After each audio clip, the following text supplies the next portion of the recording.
Maneva na say ma PENDREAM TV. PENDREAM TV there osia dem yopo.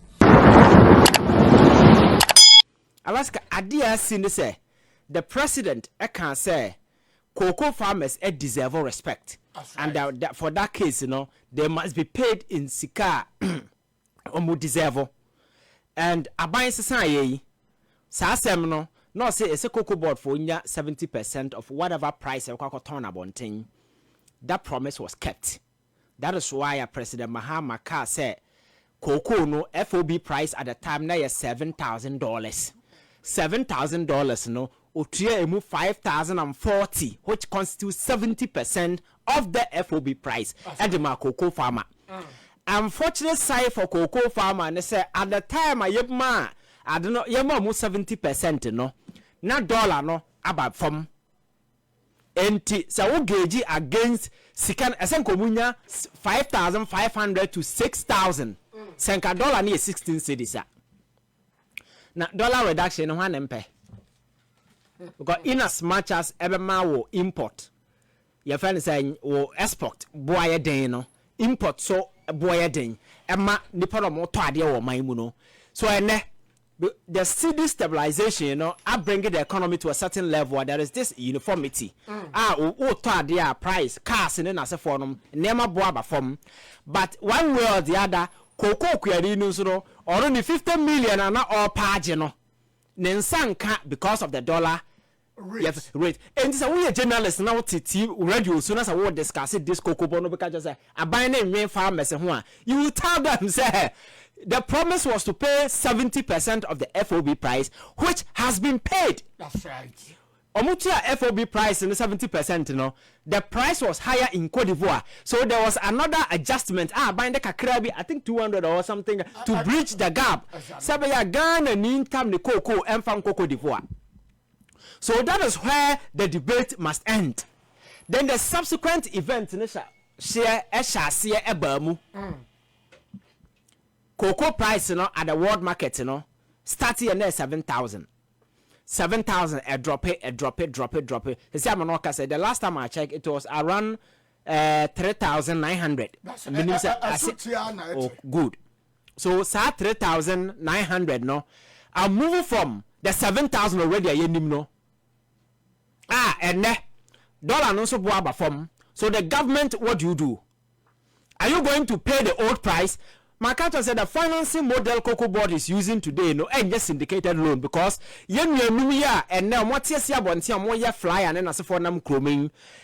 Cocoa Board ne book car to the stand say Alaska Cocoa Board no mine and casa quantum in Cobobo say Cocoa Board. For the first time at your maimu state entity and Tom Board and Tom Banchi, a Bank of Ghana, a boka over 60 billion. ECG a boka to the stand say company no na guana na egu say which state-owned enterprise under the last 8 years and suffer liquidity challenges in this country. To understand say the cocoa processing company sells or processing company or processing cocoa no or more Japan na bank they go ya call to their go upon pass say yeah auction their properties meboa all because of these challenges. That is PBC. Yes. And again cocoa border run the be fire no all banana kwabrania kwakwa Jessica say over supply cocoa. There was a backlog of about 400,000 metric tons of cocoa. Yentimian supply. And in the pana yakono wa yakwakwa Jessica mo ye saying a buyer model financing, what in the cut. So you have to pay. Okay. Pay, cocoa be a yatoro. The last time Cocoa Board catch us said what cocoa a crack. 580,000. 580,000, a move 400,000. So the Kutiaka. Until the over Tobiano, I was so the Kutiaka. And Alaska, now what the Meka, or Mercy to Cocoa through hobby. My brother last year did what they make. Baby, Fasa, Rabbit Tisaka. And the Cocoa Board, Cocoa Moton, a fiend, do not know Kutia previous way. Price now, a man, say a price, I had wouldn't make to go. And because a cantino, almost two price, and he say, who? That cocoa they were selling that around $2,000 thereabout. And the way a swat by Ukrano, a new price, and do fund to cocoa this year. If you turn 3,000 metric tons, can I ton last year, what the cat? Abura, a man for a bogu no. And then today, these jokers are in the villages trying to sell propaganda to your friends, a cocoa farmer. Now, let's go. Where then what Blemuno? Call by Aaron Abatenaso. A forensic audit must start. That's right. And can these criminals are facing prosecution and can no crown comunia be. You want to cocoa board of But if you don't, and then you give them that energy, and the promoting cocoa board from Safi for Nisa, go and look at how he was promoted. That's right. Not besides if unmerited that promotion, when you didn't shop here because no, yeah, more my FM, you got time no straight to cocoa board. So yeah, then.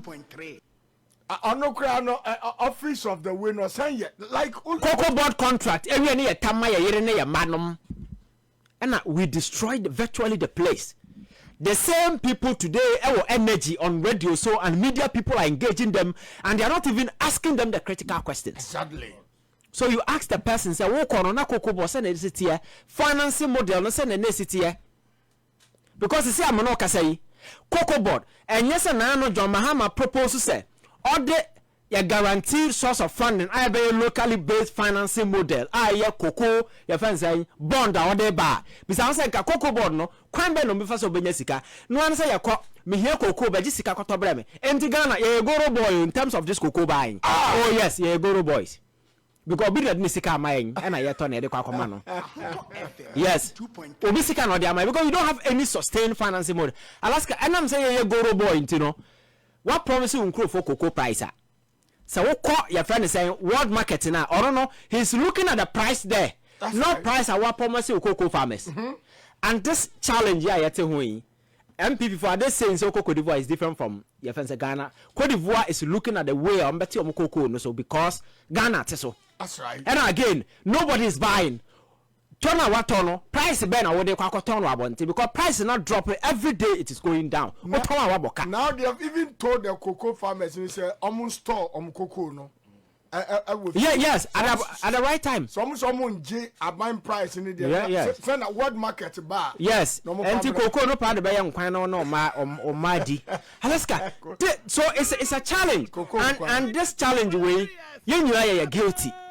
Because my culture said there has been a systemic failure on our part. What was I say cocoa over the years? I didn't know you to for cocoa and processing at the value. Now you so good bottom the quabruchiri. And to the panel not on or Casamin pa then I on the determined price amount. By any animal no move here the day. My culture said the level of intellectual dishonesty on the part of these people is so shocking to the stand say.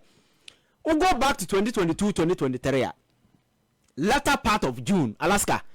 Cocoa at the world market could do $12,000, somewhere $10,000, somewhere $13,000 because there is disparity in terms of the market price. Then as a forum, million your friends $1,000 per metric tons. You can't metric tons. Your friends I can't ton. 16 bags.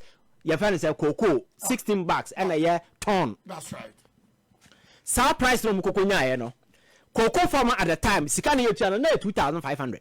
Akufa do be ko na nso na de pagya bom Mahama buy no so de be kan okoye at the time a cocoa at the world price and a cocoa farmer could have been paid 70 million and John Mahama na NDC for can it was true because Alaska at that time no na cocoa no otonwa bag no and as a ton no na omotono $13,000 to $12,000 na dollar 17 cedis and 16 cedis at the time o calculate abo Nebusa was na nkase na nkombeto no at the time no na sika ye de ma farmer no na less than 30% of FOB price. That's a chemu 3 or no for 2.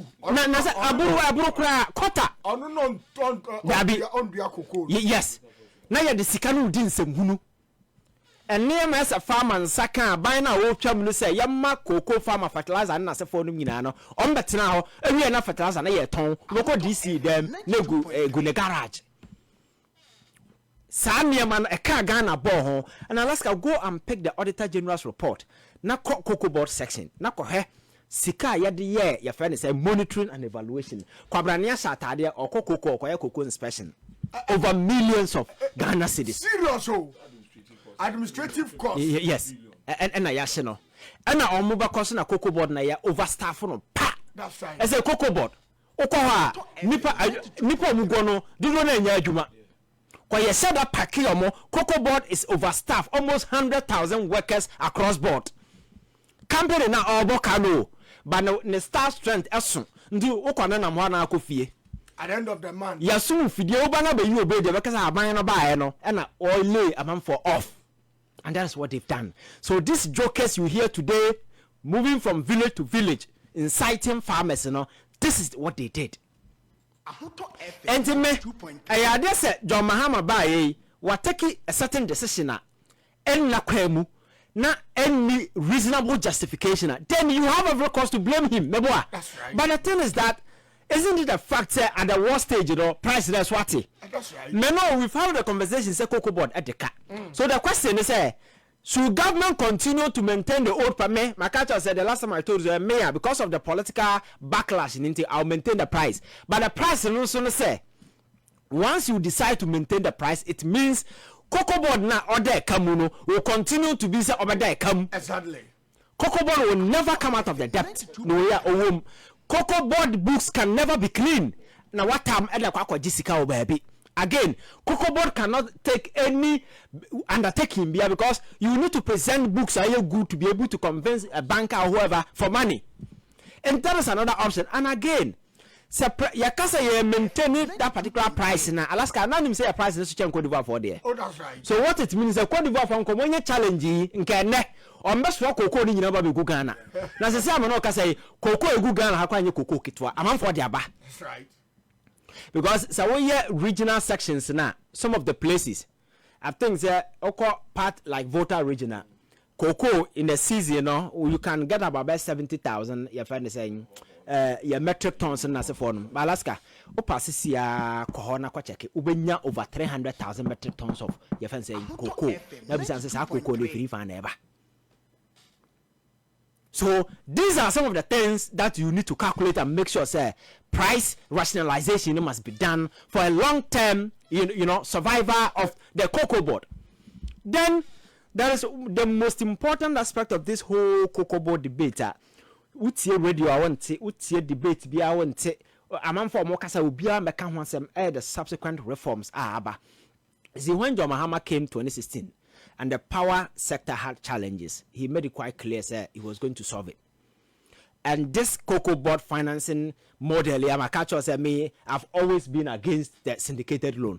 Because at the Yenimians, I had the Biana in Yamiama Cocoa, Yakojabosia, near Babato, Kutiaka. Let us find a way and Casabit financing idea. Or by or say that particular challenges are going to address it once and for all. So when Ghana Nina didn't seek a bandia Dakoto Cocoa through the Cocoa Bond. So instead of Kenofoyata Kwabuchi, Eco for 2 bond marble for Bato. Now we are by a coupon on a so say, local banks in a use and amount for Mudo Musica to buy to purchase that Cocoa Bond. Now Saskana buy a boa no in CD, not in dollar. So there is nothing like depreciation. Now Mubaji and not pricing this and you have to pay in dollar. No, that problem is gone. And the government is coming to mop up Sasikano in the system, no? Now on the Atoko, and your bar, the Ghanaian farmer will become a beneficiary. That's right. The Ghanaian now doing the Sikabo buying Bosiano through the bond, you know, will also become a beneficiary. So Cocoa Board today is going to have a sustained, your friends say, means of buying cocoa without going externally, without going being a goro boy, which is currently what we are doing.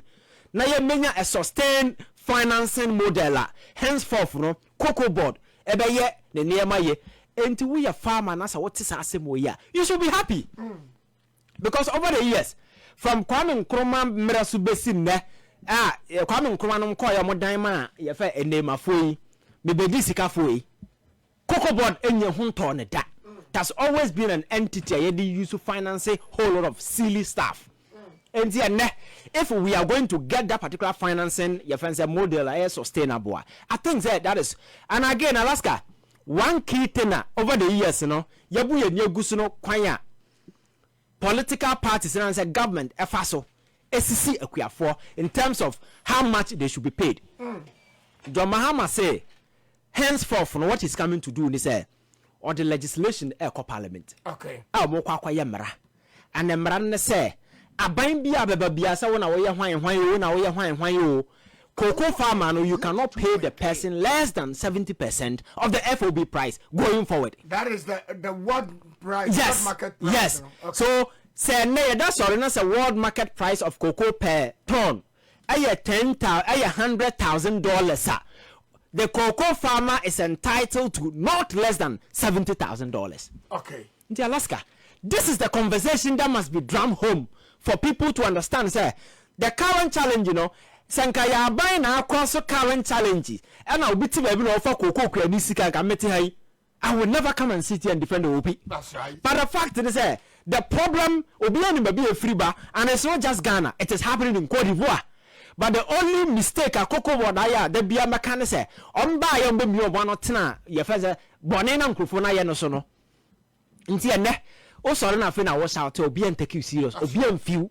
And it's the reason why they are struggling telling their story. And in telling their story, the most essential and the crucial part of the story that must be told in bold and plain language for the farmer not to get assured, say, the subsequent days ahead, you know, days, the cocoa farmer, no, the future is secured, anchored on transparency, and government is ready to ensure that they will partner them to achieve the broader way no person munyano. Alaska, enti say I assured say you bet yauka not less than 70% of the FOB price. What in ye? So it is all about education. So why not you also co-educated? The cocoa board, the cocoa board. So must we say some people are sleeping on the job? Oh, Alaska, it might be too early to say that. You see, my culture say Debbie and Bettina culture say modern governance. And ya bosom na nkrofo bi kwhye dem omba na omoni aye ko omo no mo omakosia bosom nti omo nanim omo no munim dia kwaso odam mu nti usi omo no Alaska omo se den we yes awa na wutu amana modern governance. Whatever you go into the room to see, make sure you project it for the people to see. Okay. Modern governance is a sort of a collaborative effort. The people play much a bigger role than whoever. What as a CEO, as a president, as whoever. Because at the end of the day, nipa na ubu omu interest. Almost sorry, you become irrelevant. Exactly. So you must always keep the people in the know. Let them know what is happening. And the question is, sir, into now cabinet initiative nearby or Moka say, a mobile forensic coordination. No. This thing is long overdue. Because I have sat on this platform and have said it. Say, these entities, ECG, your friend is saying, Cocoa Board, your friend is saying, Mia, Minipai, Scholarship Secretariat, and all other places, should have been done long ago. You put the criminals on notice. So that people will know what they've done. You tell the cocoa farmers that this is the state these people left the cocoa sector in. You tell them the actual stories, and the fact is, procurement was a Christmas biscuit. Yes, procurement. Alaska. Sir, jute, your friend saying, jute sacks. Sacks, and I had the bag of cocoa. Cocoa bottle. Kwabrania project said this year way, Alaska. Cocoa meeting a producer or kwaji huska ebia 50,000 your friends say 50,000 metric tons of cocoa bag and then as for a project over the bar and this cocoa extra bag and all the better children mammy and all the better children papa now almost the bar pot no sukra na almost clear no na say Stetina o come ma fi Japan o kwa obi to bonus the fi oba na we yashon sem ebinu no procurement no egu bag na ye che bona biscuit enti wa kwa ma fi Japan bia no kwa na waje o de o ya kora de ma no wani age sa na no mo cheche no procurement no juice sack o beje o juice and they made sure they paid everybody. That's right. So the thing came up a lot. NDC buyer not somewhere locked up him. Your friend is saying port, still not somewhere in the offing coming. Yatra in essence of our 7 years ahead there. 10 years. Yes, baby I won't talk jute sack. And the Alaska obedi some crass somewhere. Me ma me nkwache na me papa na nkwache no. And I mean say una kan ho asema na say me ma me na mesin ko kan ho asema. And the former CEO no and ne ba. Yes. MP. Now they are everywhere. Yes. Yes. I will conclude, mommy. So Alaska, I think part of this thing is self-inflicted. Okay. Come my catch as a man, the kind of politics I may no, family menace and some who maybe. Politics is you could do a sort of them and the but when we are doing politics, you know, actions have consequences. Evil men must be paid with evil, no? You treat them the same way they treated the people. That's right. Because Akufo-Addo and his people demonstrated clearly, said they have no respect for the people of this country. They were ready to mess up. Anything a Cocoa Board see, anything you can find a ban and a ban and then Yankabana said, "We've been in the bar, Cocoa Board, so there, and you say Japan. And then the bar is involved in the Cocoa Board discussion and as a phone in a That's right. Yes. And today, the cocoa discussion across board. Me papa ya de 1950 boafo nam ha. Yes. Abrante ni nam ha. Yes. No say ni papa ya de. But during their primaries, amafo chirao the kind of sika. Na sikampo. Fertilizer na se for ya che motor bro ni na se for no. Cocoa board the Japade na ya chicha ma amamfo. Right. Alaska. And you see some of these things sometimes it is not just about the policy direction and as a form, it is also been about radical and going after the very criminals. One yes, I know the day you blame yourself. May I say that was Ivan Kyei Innocent and I'll tell him come mo jeje di nkra to me ba alad graph kwansta ewa ha. Hey, na den e ko so amani agi say. What's in so when I think it try no Vicky pass papa. Even mathematics onya A1, science A1, social studies A1, English language A1. Wa pass ankasa. Hey, na school ben no eni omo yade o. Only believe senior high. Woman man kanya crowd. Teachers for no woman penny papa. Hey, me buy ko tro ne de enye kura o. Hey, mass nye. Faniko only believe. English yenye. Faniko only believe. Science so enye kura. Oh, Mr. Faniko only believe senior high. Omo ya courses ni nyina. E penny for sister banchinya. E jana chire. Abofra no de sister ni tia bon na wo hu hwe ya. Faniko only believe. Afi omo mo chiro so hwe ni nyina pa. Menua, amofra no ya dachi o. BC so hwe omo chiro ye. Say wa pass yo. Say wa pass yo. Faniko only believe. Na se sia me ne worker say no woman be admission na wo mo che mmofra no. Form 1, form 2. Konya da ho no mo se sia make say. Hey, enti awofo ani age omo ye de say. Yen kan kire. Yesi body anyone ye din kanfo. Only believe papa. Abofra ne ko ho na ne so hwe ne de. Kwa bia school be ma cha kire for me for so mmofra na pass ne de. Wo mo be ye. Wo school fees so de ne border from boko. Obetima tua ne installment. Kakra ko say abofra ne be wie school. E school ya bia ne platform ma wo cha admission. School fees ne crowd ya e ma ne nya dadwen. Wo dia ne say wo de wani be kire mu ewo. Only believe senior high. E di for wani kire mu wo achim kokrantum. Anasa fre 0240 202 148. Anasa 0247 670 736. And 0500 041 317. Only believe senior high school. Yeah, yeah, yeah, call.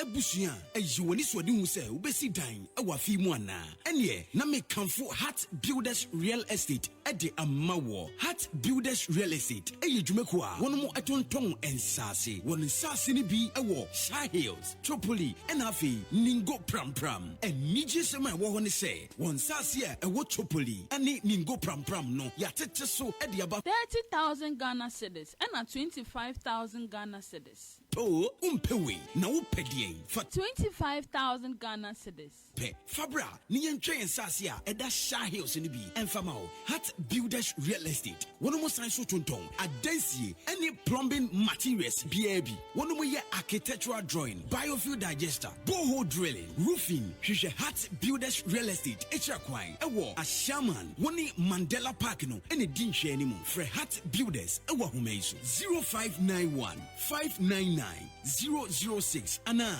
0241 665 200. Heart Builders Real Estate, the future planners. Me dindi acrobato. Me ye businessman. At the same time so me sanso ye actor. Me nyata mpo ena makwara sabia akohwe me mpom dimu.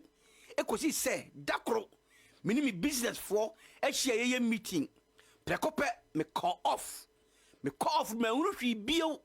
Me no so tell me no na mo banahin specialist hospital. Wow. Emfidie ni machine sa hodo na mu say yes hospital e bi di de biachi obiya ni suade hunu eni se obesi dan na daakye okona humijie mu na dwuma yemu a wanya baabi adwodwo ne ho enu nti na mekan for Lion Crest Empire Consult Limited ede amawo eya asase to anase adansi opese ya survey wasase ma ana architectural designs no ana opese ye bi ede mawo Lion Crest Estate ye won sase wodowenya ye wo bi wo Shy Hills ye wo bi wo Lapleku ye wo bi wo Kaswa ye wo bi wo miaya hudro bebre asase a langard me ha wadwene asase e be ma wo bre na watua no kakra Lion Crest Empire Consult Limited ya dwene wo ho ya tete boa ne so e de amount said ye wadwuma tie bia obetimi ato asase e wo ya kache se wo ajapade e sombo empa obetimi de aba ne ye de asesa asase e de amount wo car kura fabra ye bete wo car no na ye de amawo asase ye main office e wo Ashaman Middle East ye ne Ashaman Senior High School main gate no aledi enwohwe fresh 0598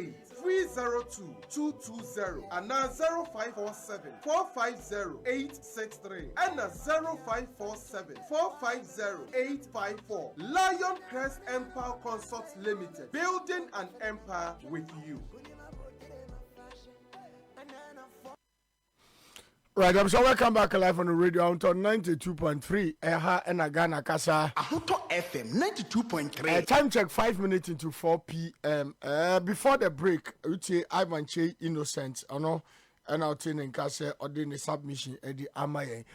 Sammy Yanko Alan de Graft Kwansa, make the cancer say Alan Asema constituency secretary, saying Yami Adum na EBA a nomination.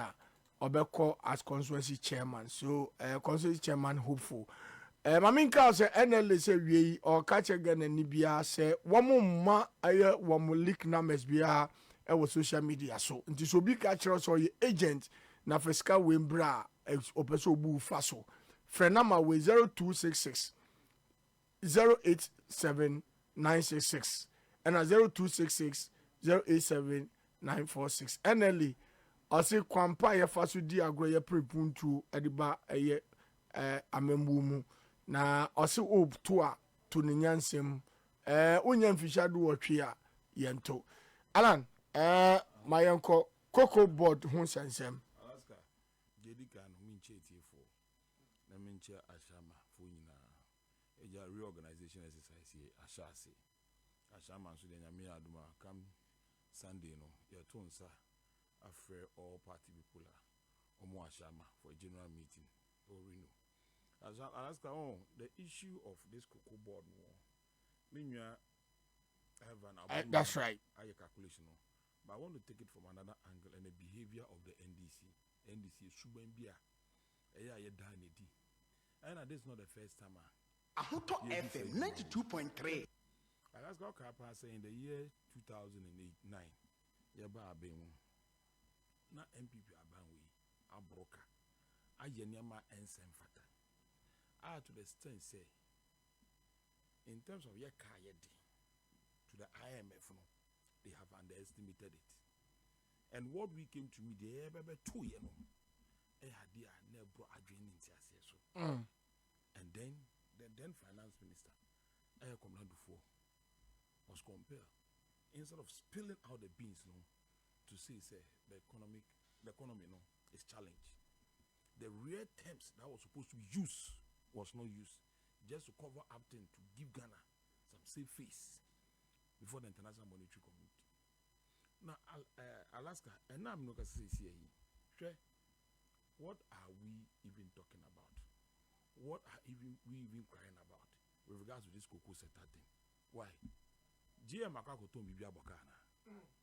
And now say Ghana akako di obika Dabi so asembe na aba di onu yare covid levy covid sika ebe ma no onu ejiye chairman party for 100,000 50,000 5,000 and one can crow on once and crop on Zienka. The ono ekoko fa na asew obe set up the lab center ewo Kotoka International Airport. Eji iska millions of dollars. Ebe UH no na de obe jade ma Ghana no Now it was nothing to talk about. And no crap on the Ghana for. And to go about so much demonstration. Abaya. One man is sick as some. Aqua pay. And so no sorry if you are abemu. Obi anya demonstration in Tiano. Nalaska. Abaya or no answer or no beba. Do you know beba 2 years in terms of the cocoa sector? Say can't be a one managing cocoa sector ni ye. And now so be a one cocoa sector in say a si forma. Not ye can't buy a baby chumwa. Then na do dan kwa kufado abain. Because in the year 2016, answer ye be fi on major hon mama on what was the metric tons of cocoa na Ghana produce as at that time. And even the more we produce as at that time, the more money we're making for the country. And Alaska, as at the time, na do dan kwa kufado e be fi abem. The 800,000 and 840 something metric tons in 2016 that we were producing, which was somewhat at one point it hit 1 million metric tons. That's right. As I speak to you, in 2025, I hear Baby take you over. No, the 2023, 2024, do you know the metric ton that Nana Danko Akufo-Addo and his government was producing? That is 424,000. From almost 1 million. That was what they were producing. Very useless government. So such a government, I buy beef so now all the cocoa, all the fertilizer, Emma for free. I buy budget fertilizer no, I can say fertilizer no, or ton. They go any app in the houses of municipal chief executives and that. I buy an I can want some more 2 more go about so. I almost I buy it to see. I am your monster and fata. I buy we and an administrative expenses pay. I had 3 billion Ghana cedis. Hey, yen top paper, yen throw we, yen you we 3 billion Ghana cedis. Ye baba meeting and I am a kaya broody 3 billion. 3 billion Ghana cedis. Yes, sir, no. Omunya hue. Such people, enya one day, enya nimdie, eniwo, eniomu, oniomoso. I'm said, Omuye niwos, ene, omomenya kukudro. Na onu chief executive officer. Come Japan, you have the tape here. Everybody could say, what's your no? And we collapse cocoa, everything, cocoa board. And the way now, everybody 2 1 could do BHS or campaign. Kona drink cocoa sector, no nation said, busy, every time cocoa sector managing. Isn't that the same government? Come Japan and Disiana. That's right. And what time did he make such statement? That was in 2020. I read 2020. If I remember, that was 2020. That was 2023. 2023. I know that's a statement, you know. Now 2023, 2024, any day woman say, what is the difference? Now today, this same chief executive officer, and then the back, and now, I'm more 2 ways sick room, and I'm more one sem. The bad day and I conference what prevented us? What prevented Randiabi as a chief executive officer for putting a mess of cocoa board, whatever it is? But who Randiabe is, and he knew and his understanding of issues, you know, he knew very well the mess that they have created. They have created. And Hinana all cover. Who was he managing? Who was he managing? And then look at that, what they are doing to him. The very people, I will not say he was seeking to cover them, but what has been put out, and that is how it looks like. But who are around the one is can I do a problem near my baby too? Mean solve problem, no. Is this you exactly. But first and foremost, let us identify the problem. Yes. A Jumani a Ghana for dia. That is it. So my Ghana for who near a kwaso. That is it. So what was that? Anytime about say the assemble, ye de pan that is it. Can you tell because I'm will paint a certain picture. And the Magana for it's at the end of the day, no corner go so more. Baba yana yakayaka dia. Or no edika about the bonnet chairman Sunday that. It's a baby you are a now the body now you win. Now one and see you are sending one go chubi about so. That's clearly what is happening. Because if not that, what is the offense of government? Or say, dear, we try to go on, go forward, no, me. The matter na as per the time as I born back from make you honka amount. That's right. And you can now abandon any day as a farmer. Who can now abandon any day? also 50,000 tons na ka so fa metal. O dey say by ye ko enim no per the price reduction as it stands today no and no mean to me nka say metal etia old price na eden e dey amount. Inti e ko na metal ade e wo no say na me dey metua amount. Aba from so ne dey. Enti cocoa board any mo communicators ni bi isu na ntumi nkyira asem no mu yie. De wo ni say dia abaye no de wato so bo na wato so da any ne wato no. Because we on toy. Baby. Ni wato no e no say sa price ni de megina. But ya this one man say gwa so. Ya teso awo so no. I was say ya teso. That is all. It was say abai ate cocoa so. Cocoa be na de akwa wateso. So that's right. And so what is the issue? Issue na ne de hin. Na akwa bra na nya ho afaka. Afa V8. E de akwa akonkrase. The very people you do not care for, you do not care about. When they were crying and ne when nya ho abo position. Enye sika. E kwa show mu kutupa. Now, so we also for cocoa farmers, no, means Romo. That's right. Oh, they say, Etuka, and who are you trying to incite? And what are you inciting the people over? Over what? I now no, and manage the situation. No, and just a skinny beef abba, and one for aquacoshi baby. Says also me use gumbonting. Obi a matter the cocoa one will be a minto about Bejusika at the old price as it used to be. That's right. So, what is the problem? So what are they crying over? You see, these stars are say going into 2028, you know, this is the kind of politics people are going to play. Because it's not about what is at stake. It's not about the facts on the ground. It's about the impression, the opinion that they are going to create to sell out to the people. And then yes, man to be a boss. What you say? Now cocoa na yema 2,554 no. The difference between here and there, any Cote d'Ivoire there, no, how many? 300. What I say? Meanwhile, here there, no, you more Macadie, you go to Momo. Cote d'Ivoire, Momo. FM 92. I don't know my cocoa, no, Sumbo, Sonko. I will join my answer. What I say? So, what is the difference?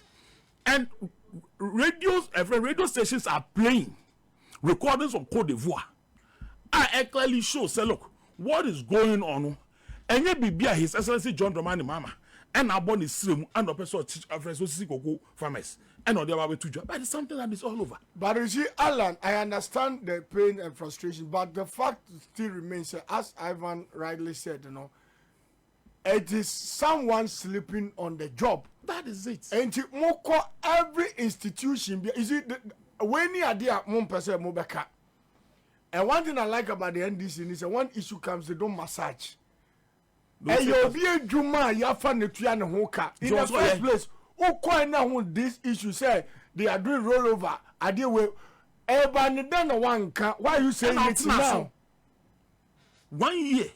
Over 1 year. And that's almost about 1 year because they were not appointed as at the same time we came to office. That's right. So you cannot say exactly 1 year. I hope you no sorry if you come so. Now we use $48 million. Say if I go to Okosa be Fabigum. Woman could be one with that. Alaska.